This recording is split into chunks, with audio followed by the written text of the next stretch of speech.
yeah, hold up. This isn't a baby ABC lesson. This is a real life classroom lesson just for you. Take 5 minutes, just 5 minutes to learn a new tech tip. Hi, this is Linda Shriver, and this week, D is for Drive. So the best way to describe Google Drive is to describe it as the filing cabinet for Google. All of your files and folders and images and homework and everything goes into Google Drive in some way or another. Everything can be saved there. Everything can be accessed that way. It's a beautiful thing. So this particular video is going to work with you on navigating inside Google Drive, but also giving you loads of tips and tricks to actually help you with that navigation process. Let's begin by finding Google Drive. So one of the easiest ways with all of Google tools is to type in the actual app name. So in this case, drive.google.com, and then hit enter. And that will take you to your Google Drive according to what you're logged in, what name you're logged in under. So this is the tricky part. Make sure that you are in under your @myoneclay.net account so that you're not in under your parents' Gmail account or your own Gmail account. Make sure that when you're going to anything within the school district that you're logged in. Otherwise, you'll get your Drive for that Gmail account. So we've arrived at Drive. To me, the easiest way is if you're in any other tools, is to use this waffle right up here. So let's just say you were in your Gmail account. You can actually access Google Drive by way of your Gmail account by this waffle right here. And then you can go to Drive that way. Or you can go to any tab that's opened at all and go to the waffle and then Drive. No matter which way you get to Drive, go ahead and join me over in Drive. So what you're looking at is a sample student Google Drive account. It's super simple. It doesn't have a whole lot of files in there yet, and that's why I actually chose this one.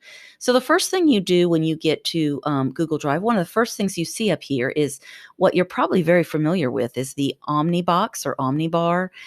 It's the actual search feature that you have inside Drive. I use this quite a bit. The more and more files and folders that you get inside Google Drive, you will find yourself searching for them this way. It's just easier if you have a title of the image or a title of the document that you're looking for. You also need to get to know this search option down little arrow caret. It allows you to actually search by type. So you can imagine if you have tons and tons of documents inside your Google Drive and you maybe aren't the best at keeping it organized, you can actually go and say, I want to look at all of my documents, or I know that what I'm looking for is a spreadsheet. So I want to go and look for spreadsheets. So that's how you would use this more advanced search piece. It can even be a word inside the document. It doesn't have to be the title of it. Kind of a neat thing. It could even be someone that sent it to you. So you know that someone, a particular coworker or a student sent it to you. You can actually look it up that way as well. Let's take just a minute and look down the left-hand side at all of these navigational buttons here. So the first thing to know or to look at is the New button. When you're in the New button, this is where you can actually add a new folder. You can actually upload files and you can actually upload folders. You could start into any of these documents here, start a brand new document of any of those. You can go to More and actually get even more things to start. Why this is so handy is it actually allows you to be in a particular folder. So let's say I'm in this particular folder. This is a class that I'm doing. I'm in this particular folder. I can actually go to New and open up a Google Doc, brand new Google Doc. And what it does is it stores it straight in that folder for me. So then I don't have to go and move it and organize it. So if you can actually drill down to the actual folder you want to create your documents in, and then go to New and create a document, then it brings it right to that folder. So that's really handy.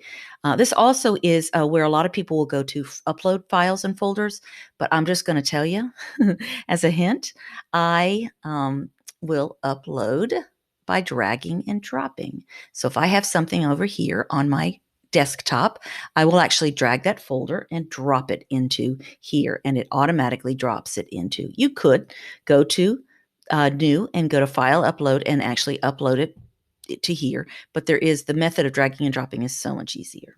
The rest of these are pretty self-explanatory, but I do want to run through them very quickly. Google has just added this priority feature. What it does is it actually pulls, it starts to become where it learns your habits. So if you are in a particular document every single day, all the time, it will actually put your priority documents up here, the ones you use the most frequently. So we talked about My Drive. The neat thing about being in My Drive is you can actually organize it by name, or you can actually organize it by last modified or last modified by you or last opened by you. So there's all kinds of ways you can organize it. You can actually come up here to this button, click on it and get the grid view, and then click on it and get the list view. So this is the list view. This is the grid view. I usually keep it in the grid view because I like images. So then they also have just added this within the last 6-8 months. They've added this quick access. These are the last files that you were working on, not to be confused with priority, but these particular ones are up here. I usually don't like to waste the space that's up there. I like to have it straight away go into my drive and my folders. So there is a way you can actually turn that off. You can go into settings right up top here and go to settings again and scroll all the way to the bottom, and you can actually click off of make relevant files handy when you need them. There's also this quick access available inside Shared With Me. I also turn that off. Just a personal preference, but then it actually gives you just your files and folders. So very handy to have.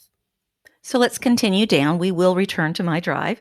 Shared With Me is like any document at all that someone has shared with you, even if you're not necessarily a part of that group or a part of that document, but someone has put it into a folder that's the whole folder's been shared with you. You will get it under Shared With Me. This can get crazy. This can get where it's just volumes and volumes of stuff. See this as almost like your mailbox. Your junk mail can sit here. It won't bother you. It won't need to be cleaned out. You just will occasionally go here to use it. If there is something you want to pull into your My Drive, all you do is right click on it and add to drive right there.